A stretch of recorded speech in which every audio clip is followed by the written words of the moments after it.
thanks everybody for coming. This is our second Lunch and Learn that we're doing here.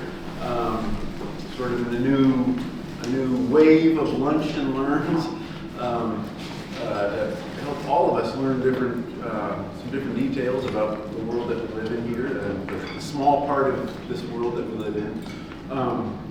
We're really excited to have Jessica Merkling with us from the DNR today to take us through living with urban beavers.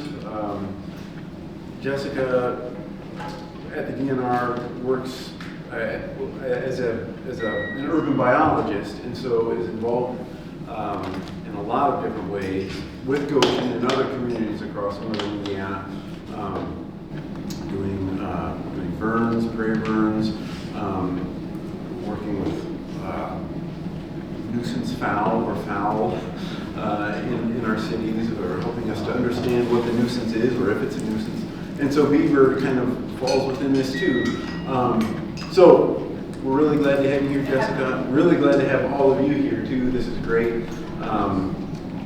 Teresa, did we have some of the handouts of the other upcoming? Yeah, I'm going to get those before the end of this. Right. Also about to print some more, but the next one is next week, and it is tree damaging invasive insects. So also another DNR presentation. That's right. Yeah. And an apology here.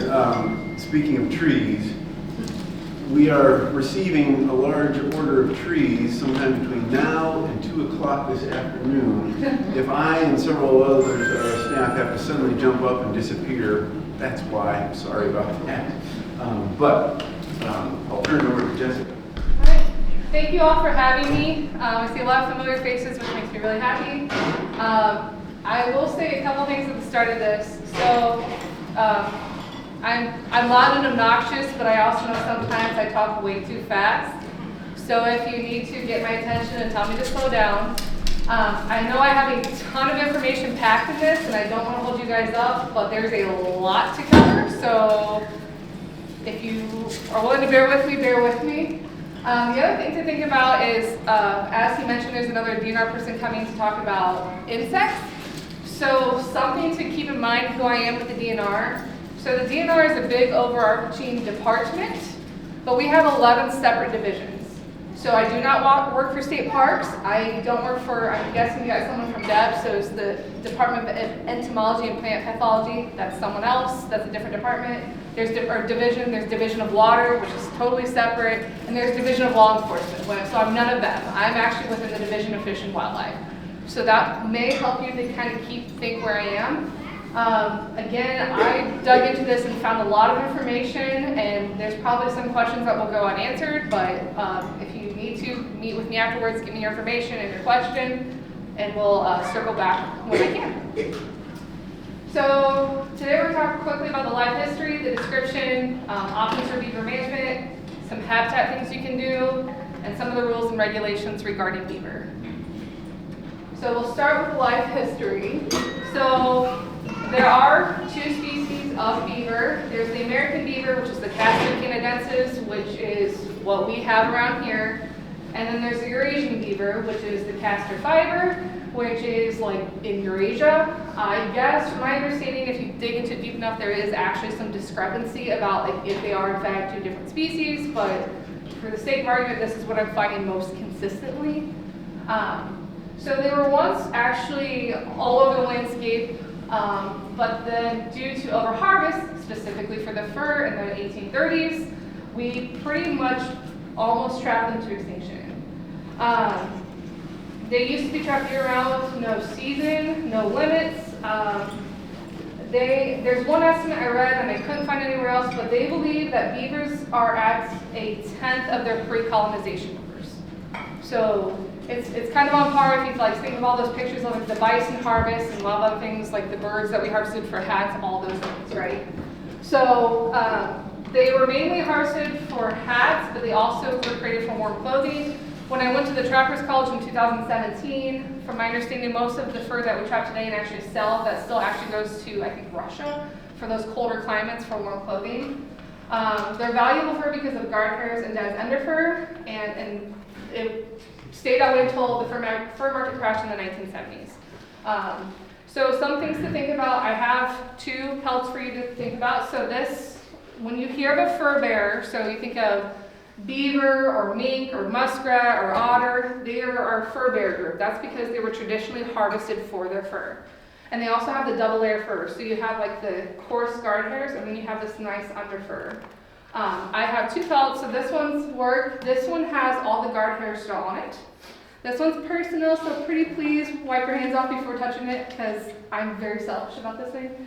So this is actually a sheared beaver, so they actually pulled off all those little guard hairs, so it's extremely soft. So look, since you're here and you like got to be here, I'll let you guys go first, and then you can pass them around. So that's why we have all the beaver trade and all the trapping, and why it was so abundant. So these, again, it is a conservation success story. So if you look at this map, and I know it's difficult to see. So in the United States, the map's pretty much the same to historic to current, because we pretty much restored them back to their natural range. Except for like parts of California, Florida, and Nevada, like they're pretty much everywhere. In Eurasia, it's a little bit of a different story. The hatch marks, the cross marks, those are actually the reintroduced portions, where the gray area is actually the historic population. As far as Indiana, that we believe that beaver were gone from Indiana sometime in the 1830s to 1840s, but they were completely labeled and identified as extirpated in the 1900s. So in 1935, the Department of Conservation, which is now the Department of Natural Resources, they obtained some breeding pairs from Wisconsin and Michigan, and they released them at Jasper, Pulaski, which is up in the northwest corner, and at Kankakee Fish and Wildlife Area. So between those reintroductions and strategic relocations, I apologize, my mouse is going nuts, that's when they started expanding. So by in the 1950s, we thought their primary range was in the Kankakee River system and Tippecanoe drainage systems. And then in the 39s, we also have them in Porter, White, LaPorte, St. Joe, Elkhart, Marshall. I had Elkhart twice. You guys win twice. Kosciuszko, LaGrange, Noble, Steuben, Jennings, and Clark County. There's a couple down south. So if you look at this map, because it's hard to read, the darker portions where they initially were, and then how they started spreading. And I thought it was really interesting. So I found an Outdoor Indiana magazine from November 1939, and they actually said, in nearly every case, however, landowners have been so interested in the animals and their work that they have wanted them to remain and have protected them. So I tell you this backstory because I know there's a lot of different opinions about beavers right now, but it's kind of that rule, when it's lesser in population or less frequently, they're more valuable, and then when they start becoming less rare, then they become less valuable. We do this for white-tailed deer, we've done this for Canada geese, we do this for a lot of species. So, any questions about the history? Keep going with the description, and this is probably the bulk of it because it's a lot of background information. So beavers are the largest rodent we have in North America. They can weigh between 30 and 70 pounds. They're about 4 feet long. We have had beaver reported 70 to 85 pounds trapped. I have seen an 80-pound beaver, and they have had reports of over 100 pounds. So they can get pretty big. Is that 4 feet including the tail? I think so. Okay. Yes, like ish. Yeah, but like they're pretty big. But I have seen a 75-pound beaver. They get pretty big, so just something to think about. They get pretty big. They have front feet for digging, grooming, and they even will carry objects in their front paws. I've heard reports where they actually even carry their young that way. I don't know how often that happens, but they have done that. They have extremely large hind feet for swimming, and we'll get a closer look at tracks later so you can see the differences. The second toenail of each hind foot is double split, and it's used as a comb to groom the fur. I didn't know this was a thing, but it's a thing. So I keep thinking about like the spur on platypuses, but like they're obviously not a platypus, so that's where my brain goes. And then what's really pretty characteristic of the beaver is that nice flat tail, which they use as a rudder, It'll help them support and stand up if they're cutting trees. They will also use it to smack the water and alert others to danger.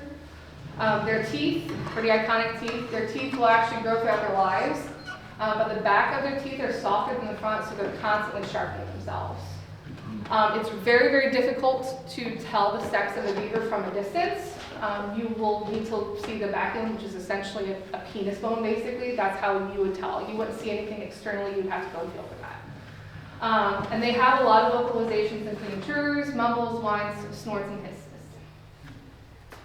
So beavers are obviously incredibly well adapted for water.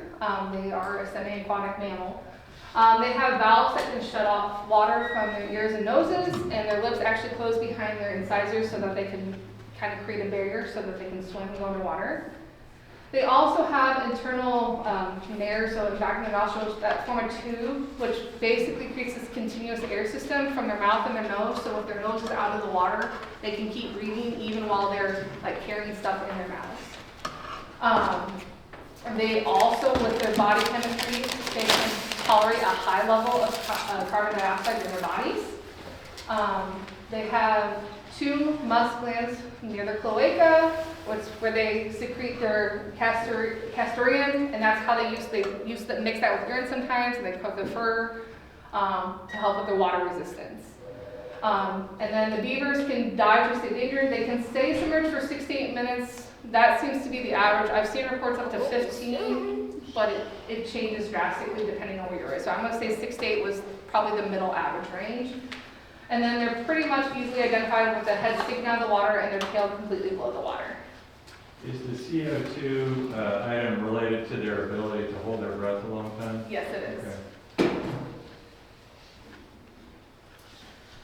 Beavers are very strict vegetarians, so there's a lot of myths about them eating fish. They don't eat fish. They're very strict vegetarians. In the spring and summer, they'll eat a lot of aquatic plants, so your cattails, duck potatoes, water leaves, spatterdock, grass, sedges, leaves, and twigs. If they're near corn or near a field, they will eat corn. They will sometimes girdle pine trees and sweet gum trees to get that sap out, so they'll actually go after that sap actively. In winter, basically what they do is they clip all those branches and they put them in like piles underwater, and they'll stick them underwater, and they're called caches. That's where they get their food for in the winter. Beaver do not hibernate, so they need that cache in the winter so they can swim under the ice and get and feed themselves. They eat roots and rhizomes of all those water plants, water lilies. They'll eat bark and twigs off of trees and other woody plants. And essentially, they will cut down a wide variety of plants. It's very limited what they won't. They tend to, in softwoods, use trees that are about 1 inch diameter at breast height. And then that's what they typically use for the softwoods, but in the hardwoods, up to 6 foot diameter at breast height. I can never say that unless I just say DB for names. They, more often than not, they're preferring aspens, birch, willow, cottonwood, blackberry, and water lilies. So a lot of that stuff's on there, but apparently they really like that blackberry. And they can actually become food aggressive. So like most other wildlife, if they're given food, they can become more aggressive over time trying to get that food. For their tracks and scat, so they're plantigrade, so their whole palm goes down when they walk, so you usually can see the whole track. So there.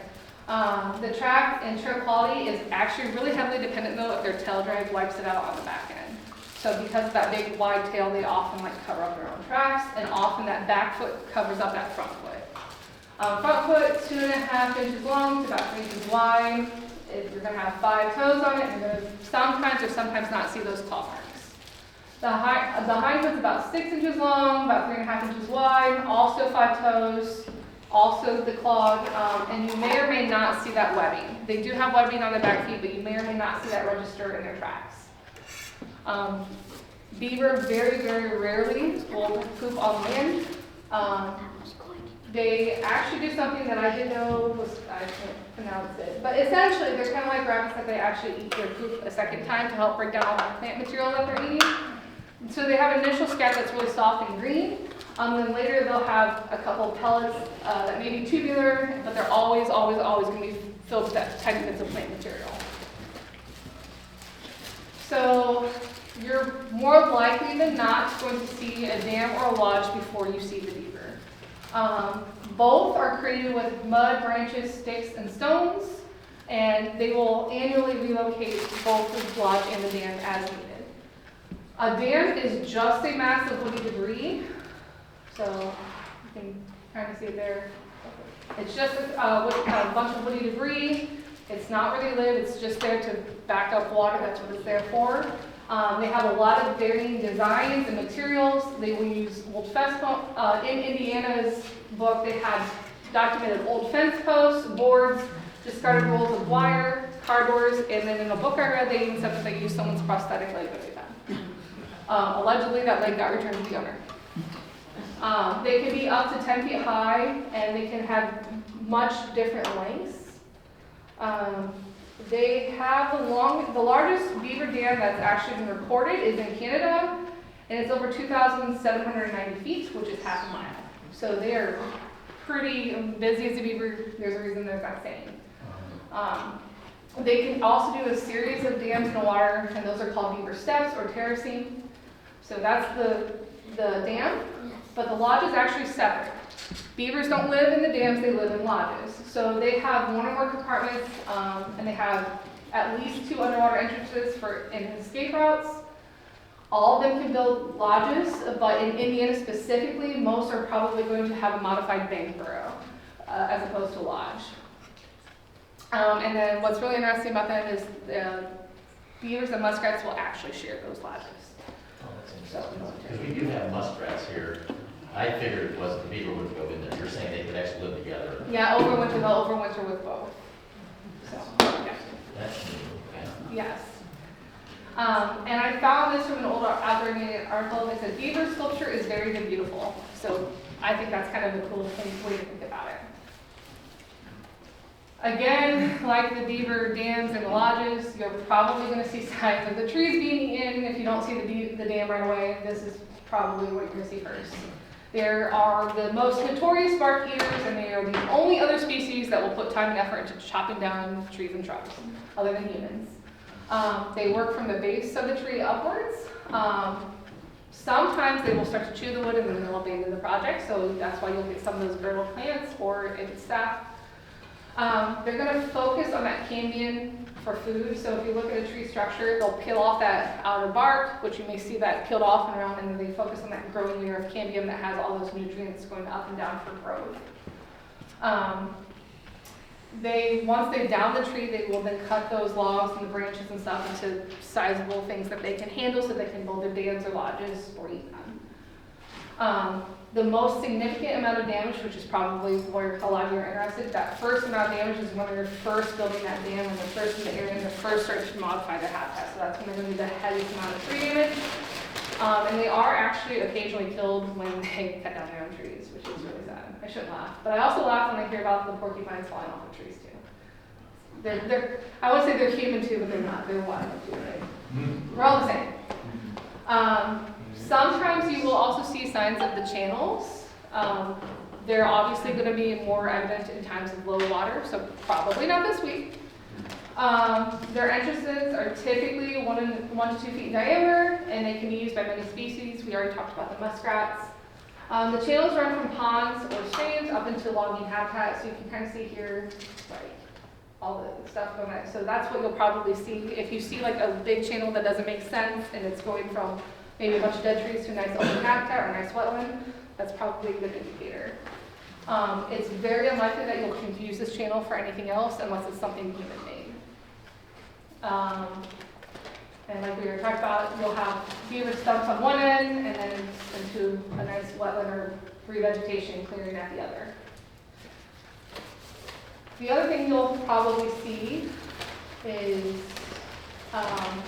mounds. So they're extremely territorial. So beaver will use scent mounds on land to use for communication with other beaver and then to mark their territories. They're often created from material dredged from the bottom of the water, and then they use that castoreum again, mixed with urine, and they deposit that on top of the mounds. And you got this lovely little YouTube video. It doesn't sound lovely.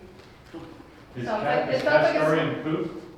Yeah, so that's from their glands. It's not, it's urine plus that castor oil, that beaver oil, that castoreum that comes out. So then these are these mounds. So they're, like I said, they're pretty territorial. There was a documentation of once the non-resident beaver came in and they did this on their scent mound, like they took all their scent and just sunk it to the bottom of the water because they're not having that non-resident beaver in their territory. So.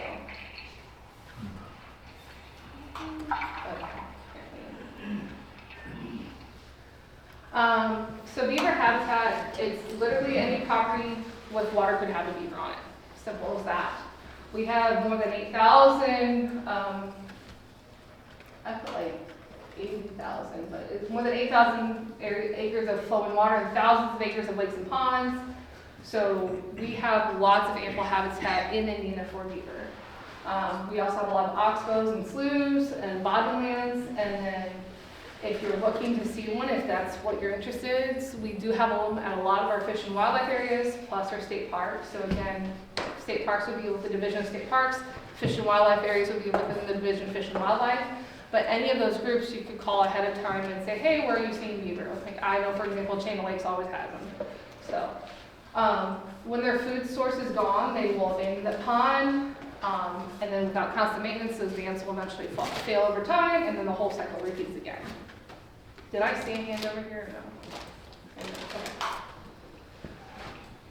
They are most active from late afternoon to shortly after daybreak.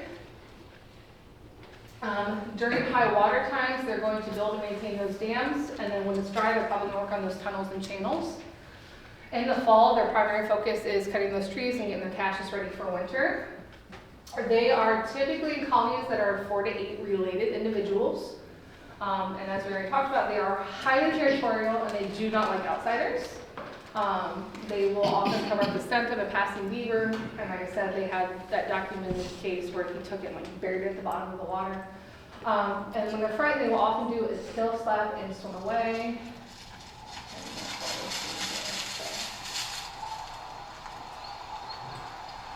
Hey, buddy.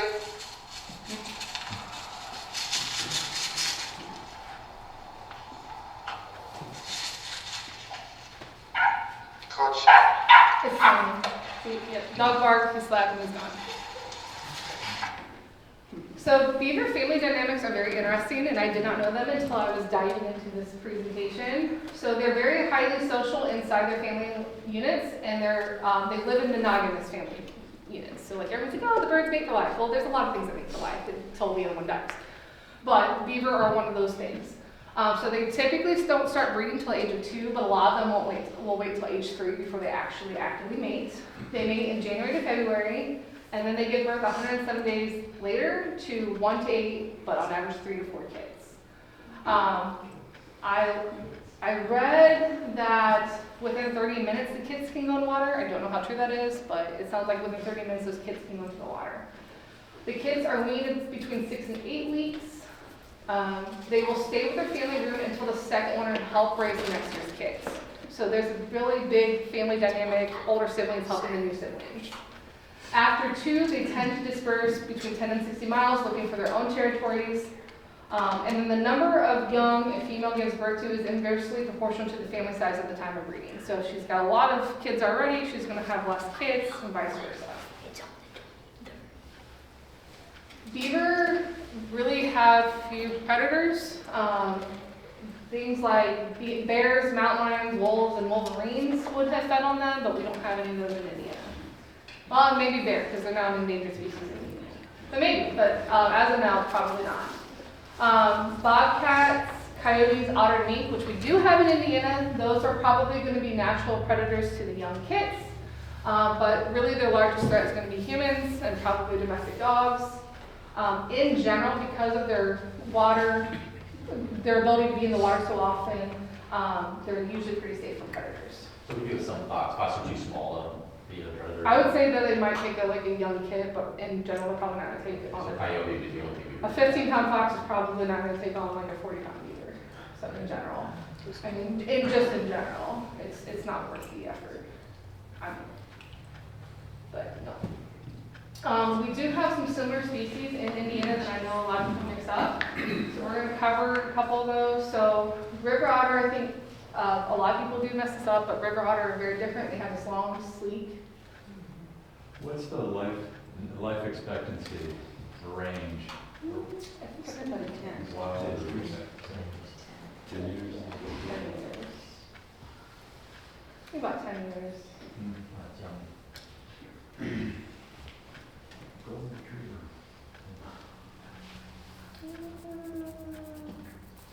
Yeah, about 10 years. They're having reports, so I didn't say this in the, but about 10 years, but they have documented some up to 21 years old. But in general, it's about 10 years. So in Indiana, we do have a lot of other semi-aquatic mammals that people mix them up with, as I was saying. So river otter is one of them, but it's long, streamlined body, a little bit different body type. And the mink is also in the mustelid or weasel family like the river otter, but it's also long and thin. I don't know, maybe one of you in here can tell me wrong. I've never seen a mink swimming. I've always seen them running around wetlands, but never actually swimming in them. Again, muskrats probably the most common, but they're not going to have that big flat tail. That's going to be the biggest difference. You might see them in the same lodge if you were able to break open that lodge and see them. I put the groundhog here because I love my husband to death, but I swear he always mixes the two up, and I don't know why he has this mental block of groundhog versus beaver. But if you see it out in your backyard or in the field, it's probably going to be a groundhog. It's also not going to have that big flat tail, and I tell them that every time. So now it's a running joke every time we see a groundhog on the side of the road. The other thing it may get mixed up with is the nutria, but we don't have nutria in Indiana. So nutria are an invasive species on the landscape, but they are not close to Indiana yet. Hopefully they don't make it here. I hope it stays that way. So when it comes to management, this is going to be probably another big section of our presentation. And if I didn't cover it here, again, I apologize. There's a lot of stuff to tease apart with beaver management, and it's really complex and interesting. So there's a lot of common concerns when it comes to beaver. About $3 to $5 million annually are spent in beaver damage across the United States. Flooding from blocked culverts, highway flooding, destruction of human dams from them burrowing in there. I know a good example for those of you familiar with the Little River Wetlands Project, they have that fish dam for the invasive carp species. That was a big concern for beaver on their property. Train derailment, flooding of cropland and commercial farms and forests, flooding in residential developments, which is why I'm getting this conversation a lot more often. Falling trees can definitely damage structures. It's going to destroy highly valuable ornamental species. And then other things, in some areas, there's going to be potentially impact to like trout streams or certain fish. It's also extremely difficult and costly to manage beaver. And then there are some disease concerns, but it sounds like those are more a perception than it is an actuality. There's really limited disease spread from beaver to humans. How do they destroy human dams? So when they dig and burrow for those dens, so if they don't create a lodge, they'll create a den, and they can dig into that embankment, and that can. If it's a dirt thing or a virgin. Yeah.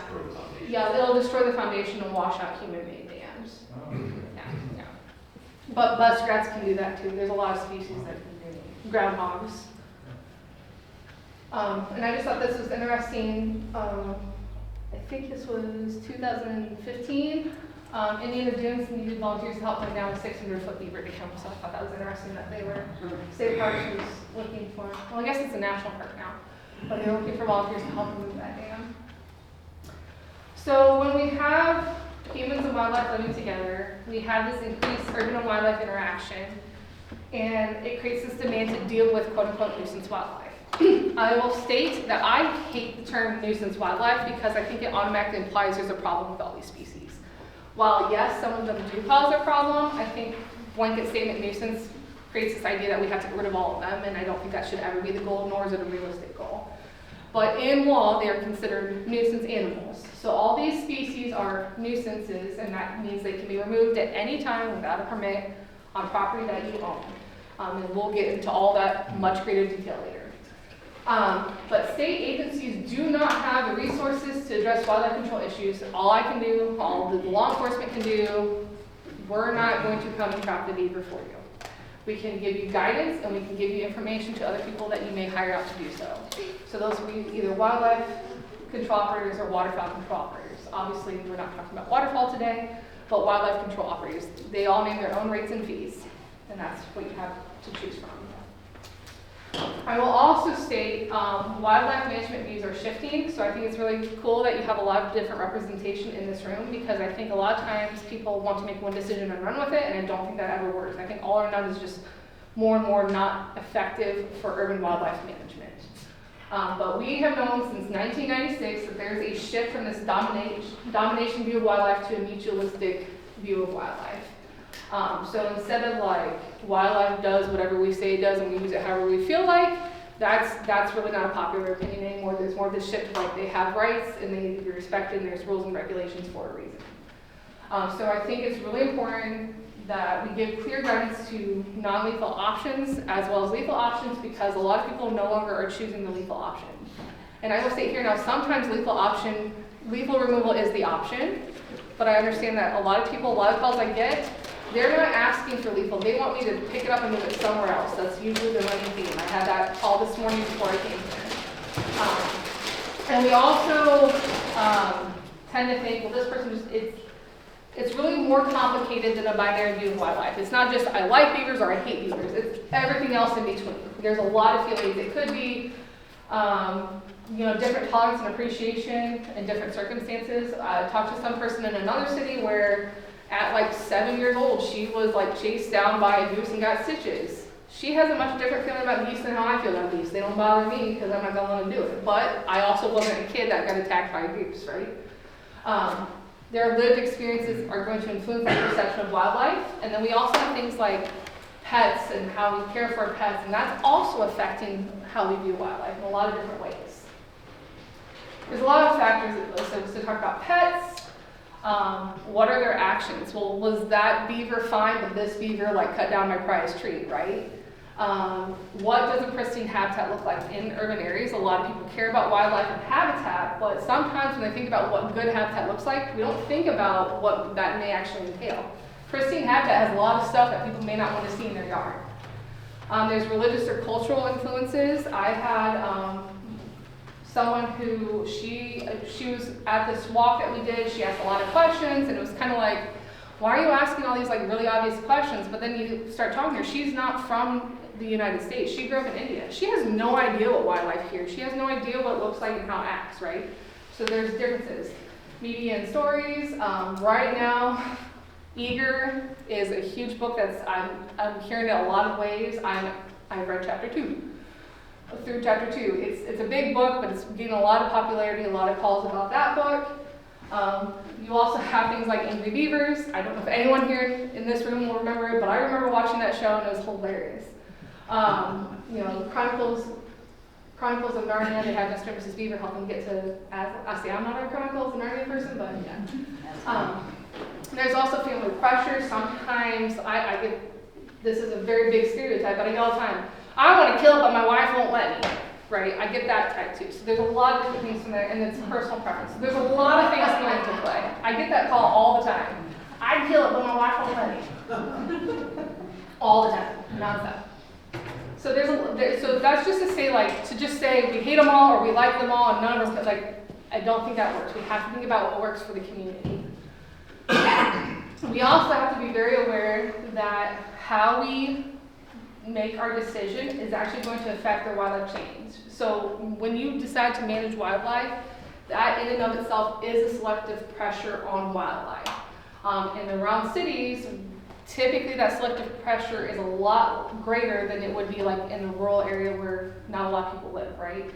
So things like increased nocturnality, increased problem-solving abilities. This is probably not for beaver, but like raccoons, they're figuring out how to get out of more and more creative traps, right? Heightened tolerance and habituation. Beaver already aren't that really excited about humans walking around either, anyway, so if they're more and more used to it, that's going to be a different level, right? So we really have to think about what we want to do as a community and what we're going to get. All that being said, there are a lot of benefits beaver provide. I would argue that any native wildlife has a lot of things to give. They are a keystone species and they are a renewable resource.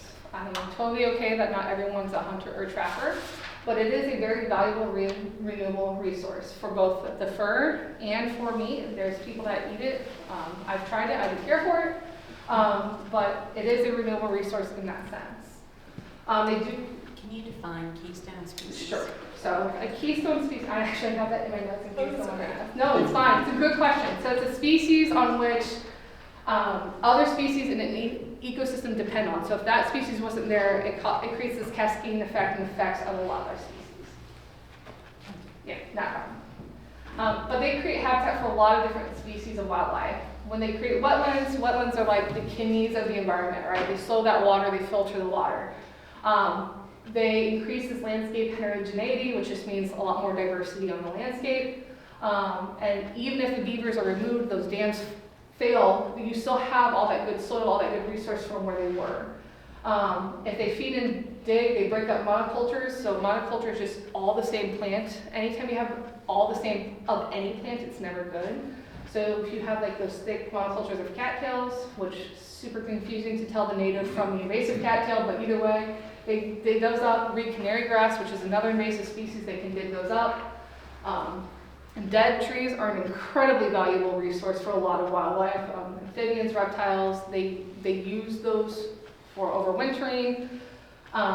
If they create a snag, so a standing dead tree, most wildlife isn't digging their own hole. So when the woodpeckers are pecking on that dead tree that the beaver created, that's a hole for a lot of other wildlife to live in. So they have a lot of value in it. There's also benefits for people. It's easy to think about the wildlife, but there are benefits for people. So stabilizing stream banks, controlling sedimentation of streams, groundwater recharge like we just talked about, conserving that runoff, helps to decrease flooding, maintaining water levels.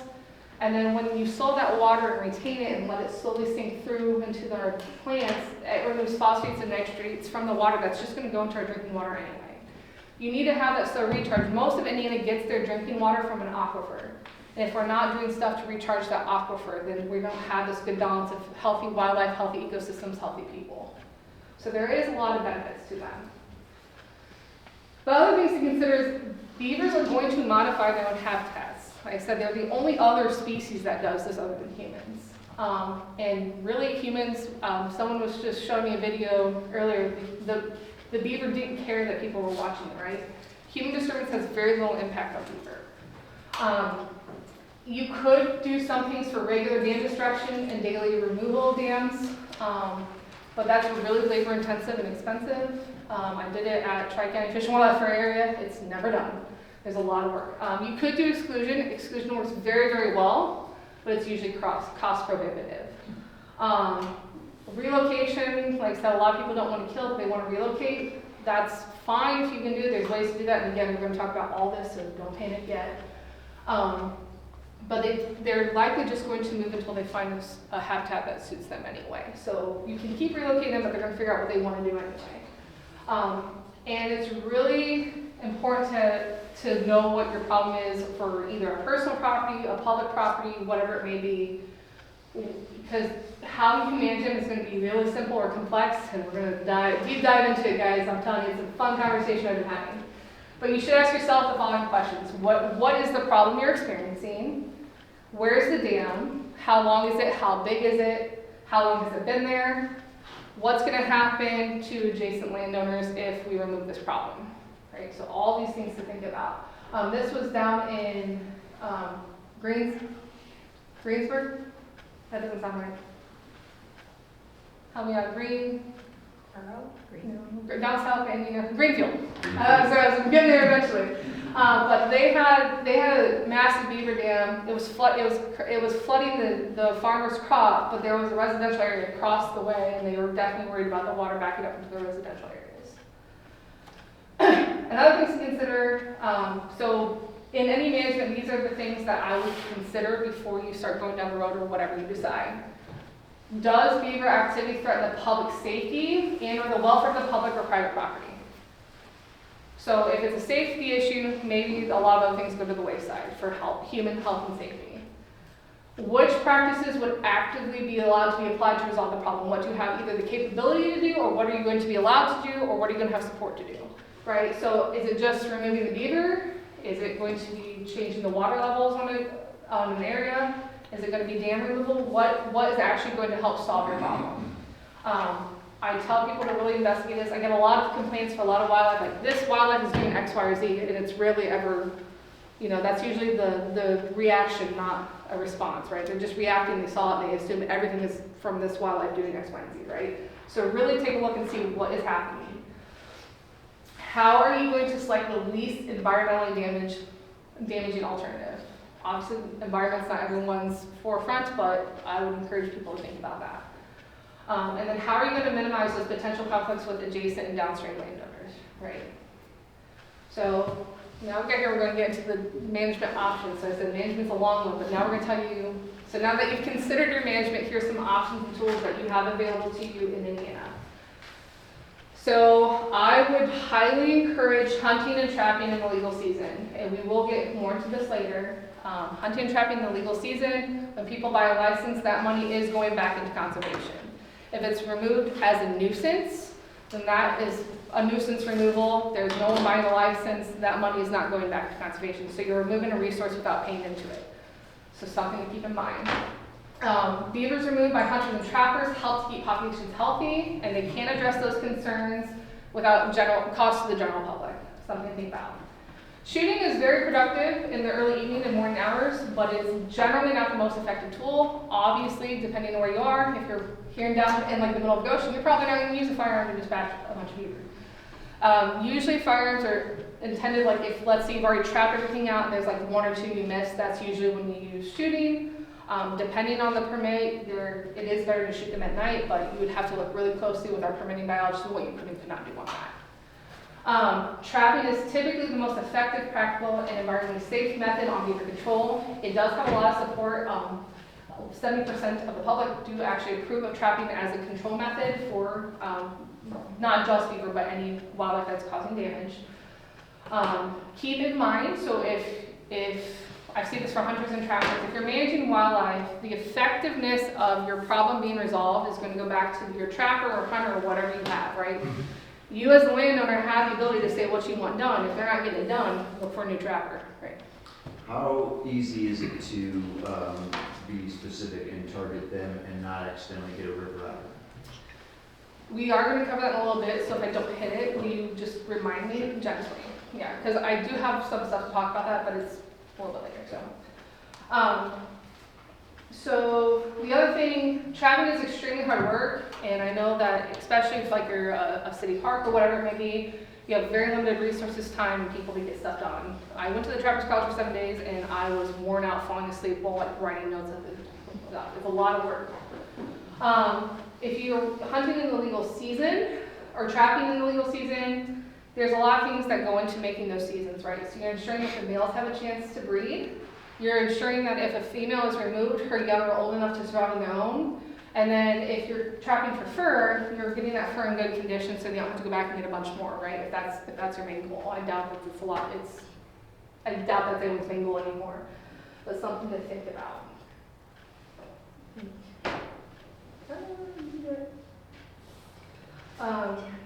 So you were asking about humane trapping. So there is a best management practices for trapping. It's put on by the American Wildlife Fish and Wildlife. It's like the American Fish and Wildlife Agency's AFWA. But they spend about $40 million annually in actually looking at these humane sets and traps and bycatch and all these things. So I know that trapping, especially recently in a couple of other states, has a really bad reputation. I will fully admit, going into the Trappers College, I wasn't sure how I felt about trapping. I'm a hunter and a fisher, but like when I went to trapping, I wasn't sure how I felt. After going through and knowing what I know, there's a lot of research that goes into humane trapping and making sure there's rules and regulations, sizes, all these things, right? So they do spend a lot of money. It's in the resources at the end, but there is the best management practices that tells you what to do, something to think about. There's also ways to kind of think about the set. So one, identifying where the damage is, right? But then you're also, like, if you use lures, which, speaking of, we'll get to this in a minute. Lures, when you're doing that, you can do stuff that specifically is attractive to beaver and not other species. So for otter, you won't use anything like a fish scent because that is attractive to beavers. So I didn't spend a lot of the presentation, but there is a lot of that on the back end that you can get into.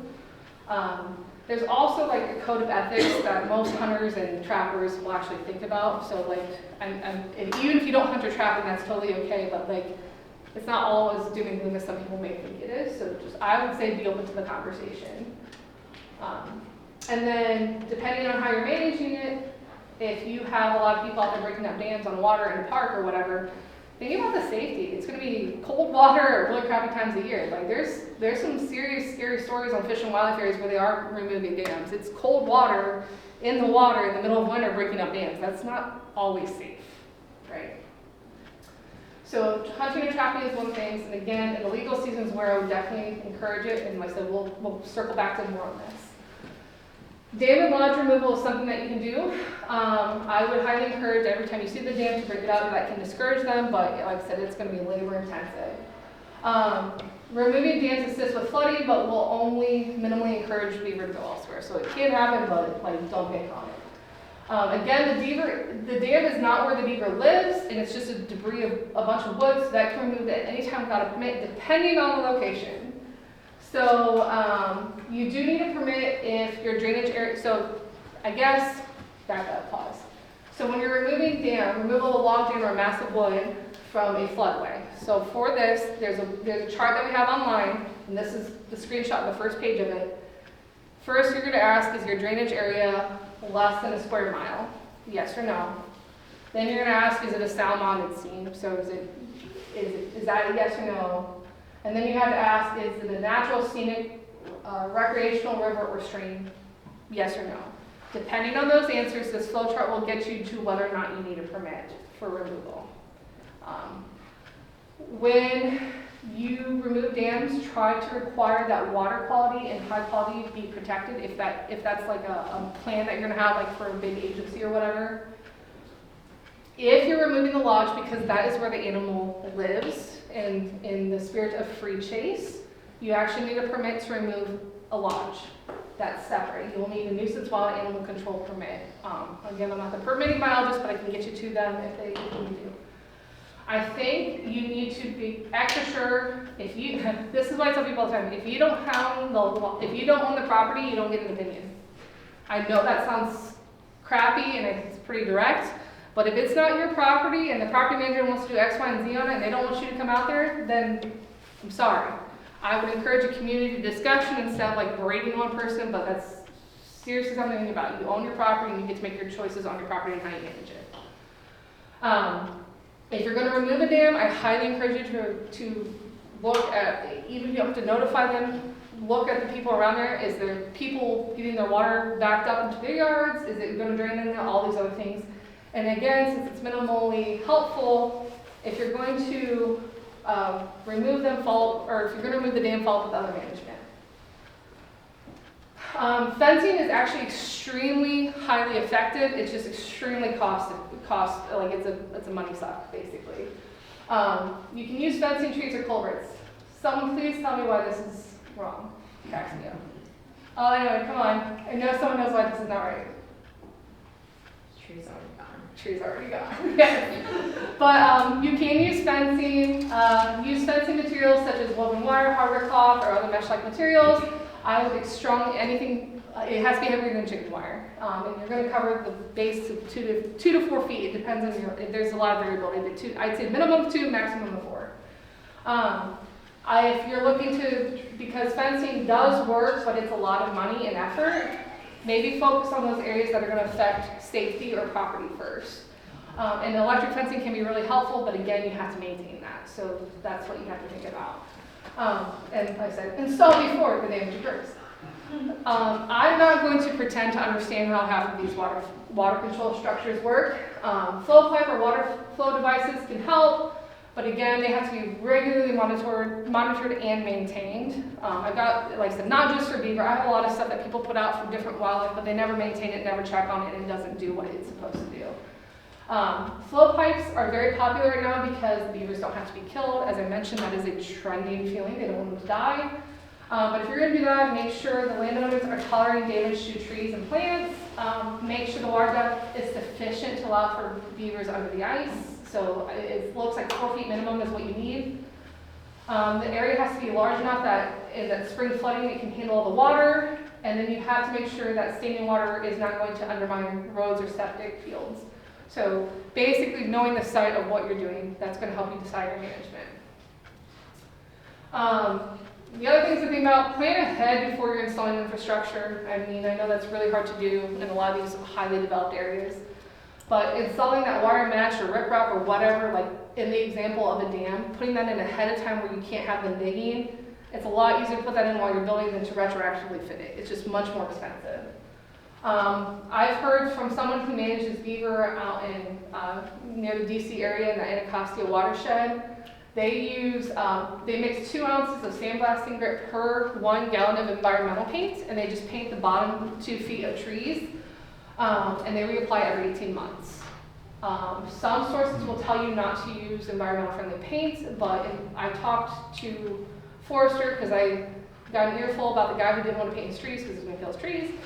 I talked to the forester, and you guys correct me if I'm wrong, you know way more about trees than I do, but from my understanding, if you're using that environmental paint and you're being selective, that's a much better way to go, and it should be long-term okay for your trees, but like with any other management, you're going to have to pick the balance of what you want to deal with. Can you repeat how often they reapply it? They said it's recommended every 2 years, but they do it every 18 months, and they said they've had really good effectiveness. There are no current registered toxicants for beaver. And then other ways to think about this, if you're having issues and it's on like a body of water that maybe you don't own, you can definitely reach out to the Division of Water. They have information on how flow is working and what they need to look at. Habitat, this is going to, I know I'm probably going to go over time, but like if you need to flag me down, just let me know. So I'm going to harp on the habitat just a little bit here. It's important because for a period of about like 60 years, we lost green spaces in the United States at a rate of 3 million acres a year. We lost a lot of green space. We know that 2/3 of the world's population is going to be some type of urban habitat by the year 2050, and that 60% has yet to be built by the year 2030. These were estimates back in 2018. They have since been accelerated. Indiana's urban land cover is expected to double by the year 2040. So that is how frequently we're changing habitat. We have a lot of wildlife that can be found in a lot of places. So when we're talking about habitat, thinking about where you can live with a beaver versus not living with a beaver, I would highly encourage everyone to do. If you want to go off on your own tangent for this, look at Homegrown National Park. If you take half of the current acreage in the United States that is in turf grass and put it into some type of habitat, be it wetland, prairie, tree, whatever it may be, that acreage total is larger than all the other acreage we have already existing in our national parks. That is how much land we have in turf grass. So really thinking about where you can put habitat and deal with some extent of it. To further drive it home, this was Indiana,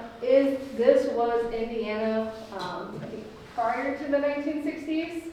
So the green is basically a lot of forest, tons of wetlands, some prairies in the northwest. This is what it looks like by 2001. Indiana is arguably one of the most physically altered landscapes, one of the most physically altered states in the United States. We could put corn and soybeans on it, we pretty much did it. The only reason I think we have forests down here is because we didn't figure out how to easily flatten that area. To kind of drive it home a little bit further, so you can kind of see where we were, that little red dot. So this is a map that's approximately 11 square miles. So this is March 2005. Fast forward 10 years, and I apologize because I never know how this is going to work. I change it every time. But all those pink years are brand new habitat shoved in.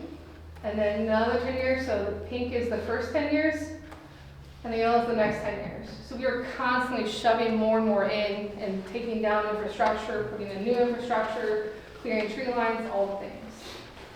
Wait, what are those symbols, like habitats? Those are all new human-made structure. Oh. Like, so, it's like, on the far left, you can see like the development of HOA there, and then they put more roads in, so. Development is happening, and that kind of drives to that point of we're creating more and more urban habitat. So when you're looking for habitat management, select pine trees less, or select trees less preferred by beavers, which is probably not gonna be the popular opinion because it's usually pine and hemlocks and they're still not exempt from beaver damage. Plant trees further away from water's edges. The closer the tree is to the water's edge, you're probably gonna have it used. Install a rain garden for floodwaters, leave some down trees for beavers where it's safe to do so. The environment's not gonna hold more animals than it can handle. Usually we're arguing environmental carrying capacity versus social carrying capacity. Rethink messiness, allow materials such as leaves and stuff to decay, so natural wood piles. It's probably messy, but I think messy is in the eye of the beholder, and I know it's also complicated by ordinances, so some things to think about, talk to your legislators about. And snags, we are talking about our great habitat as well. And yeah, I guess it's one health. And I apologize if I do this because I really want to get to the rules and regulations because that's a good portion. It's not a lot, but it's a good portion. I think this is really interesting because we talked about the 3 introductions in the November 1939 Outdoor Indian article. But what was really interesting to me, this is what we used to say about beaver. Beaver are thoroughly protected by strict laws. You cannot trap or pursue them, you can't even molest them, you cannot possess an untanned hide or beaver fur, you can't set a trap within 25 feet of any beaver house, beaver den, beaver dam, beaver cutting, or beaver burrow. You can't buy a beaver hide and you are not permitted to sell one. If beaver actually do damage, they can be removed legally by the Director of Fish and Game, but he must make a thorough investigation before molesting the animals. That was, at one point, our mental thoughts on beaver. Fast forward, so we have the hunting and trapping season. The season is November 15th through March 15th of the following year. It requires a license. There are no limits to the beaver that you can take. You should be following all your local ordinances. And we're going to dive into this a little bit, but check the navigability of your waterways. So you guys in Goshen could probably tell me how this works a lot better. Hunting, it's important to remember what you cannot do. You can't remove animals from a den. You can't disturb the den. You can't carry anything that's going to help you dislodge them from a tree, which I don't feel how that with beaver. And you can't hunt them from a boat. For trapping, you have to check every 24 hours if it's a non-kill set. Traps designed to kill, you have to check once every 48 hours. They must be released within the same county that it was trapped in with permission from the landowner, or it must be euthanized within 24 hours. Again, following local ordinances, and I know that's tricky to do. I talked about why I like hunting and trapping in the legal season, because this is how funding for conservation happens. 99% of what I do is licensed dollars, so hunting, fishing, and trapping licenses, that's what gets conservation done. I appreciate that not everyone hunts, fishes, or traps, that's fine, but unless you are doing something like that, this is just how it is in Indiana. We're not unique, this is how most states are funded for conservation. We use those licensed dollars as federal match to get money for conservation work. For nuisance removal, so this is for non-legal season. A landowner or tenant may take a beaver without a permit at any time if the animal is causing damage or threatening to cause damage to a property or is posing a health or safety threat to persons or domestic animals. Typically, that's usually livestock in this scenario. It must be released within the same county, like we just talked about. You may give someone written permission to remove it on your property, as long as they have a valid hunting or trapping license, and so long as they are not compensated. Follow ordinances, and when you shoot a beaver as a nuisance, that is not hunting, because that's not a license, it's a nuisance removal. Again, we have wildlife control operators. They name their own rates and fees. And this information is taken from the screenshot that's directly on our website if you need it for quick reference. Considerations in Goshen is where it gets a little bit tricky, and each city I'm learning is very unique. So I focused for an example on this section of where we are right now today. The Elkhart River is a non-navigable river. So that means the people that, like the bottom of the river is owned, like the actual physical bottom of the river is owned by somebody else. It's typically not public waters. So it's not really about whether or not you can physically go down the river. It's about whether or not you have permission to be on the land under the river. And it's super complicated, and I cannot pretend to be an expert because my head hurts trying to have these conversations. In Elkhart County, the only bigger water bodies that are navigable are the Lago Creek and St. Joseph River. The St. Joe River is navigable, all parts of it throughout St. Joe and Elkhart County. This area here, because I know there's an area that's flooded, you have two floodways going through. You have both the Elkhart River and the Mill Race section. So you do have two floodways along the strip of land here. You also have the 45% tree coverage in Goshen by 2045, so that's probably going to be, like, beavers are in conflict with your canopy statement. And then you also have some city ordinances that are going to make it a little bit hard. So this was taken, I think, 2 or 3 days ago. So first of all, disturbing, injuring, removing wildlife and vegetation. So you can't hunt, trap, injure, or remove any wildlife located in any park or area without express permission of the park superintendent's designee. So it's any wild animal, so that's something to think about. So however you want to handle it, something to think about. Firearms within city limits, you can't discharge a firearm inside of Goshen. So that's other things to think about. So if you do trap one and it's a live trap, or like a foothold trap, that's what you use. And you have to dispatch it, you have to figure out how you're going to do that later. There's a lot of resources I went through this, and I'm telling you I'm really scratching the surface, but we have permits, IndianOutdoor.in.gov. If you go to wildlife.in.gov, you can find those top 4 links. The guide, the Living with Wildlife, Beaver, Outdoor Indiana. If we need to send this later, I can send you links in here, but there's a link to the Goshen Code, Navigable Waterway. There's the Internet Center for Wildlife Damage Management, USDA FIS. There's a lot of resources about beaver. So with that, I really appreciate it. I know I kind of ran through that last little bit quickly, but if there's any questions, I'll take them now. If anyone needs to go, I understand, so just let me know. So thank you for listening so intently. Hopefully you got something out of it.